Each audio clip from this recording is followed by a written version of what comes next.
zelo pomembnih stvari, ki jih jaz stalno poudarjam, je aktivacija transverzusa. Transverzus je mišica, ta steznik naš, globoka trebušna mišica, se deli na spodnji, srednji in zgornji transverzus.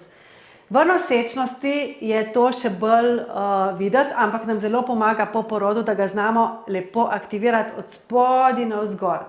Kaj se zgodi pri večini, je, da ko hočejo aktivirati od spodaj navzgor, se najprej vključi zgornji transverzus. In to hočemo, tako, bomo pol še pokazali še enkrat, ampak kaj hočemo mi, da se premika od spodaj gor. Torej, da najprej aktiviramo medenično dno, nato ta spodnji transverzus, srednji in zgornji. In zato treba vaditi nekaj mesecev, zato da se najbolje začeti v bistvu že takoj, če začnemo na sredini nosečnosti, ni še nič izgubljeno. Važno, da je vadimo pred ogledalom, da se najprej začne spodnji, srednji, zgornji.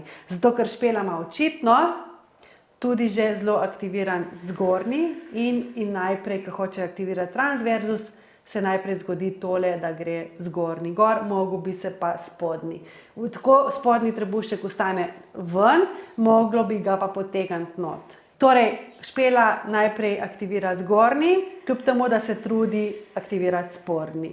Najprej gre zgornji, mogel bi biti pa ta. In zato trebušček ostane ta napihnen, v bistvu pa bi ga mogli potegniti tudi njega not. To ne škoduje dojenčku, ne čuti, to delamo samo aktivacijo transverzusa, ki je zelo pomembna mišica za stabilizacijo trupa. Za več mojih brezplačnih vsebin in programov skoči na fitmami.si.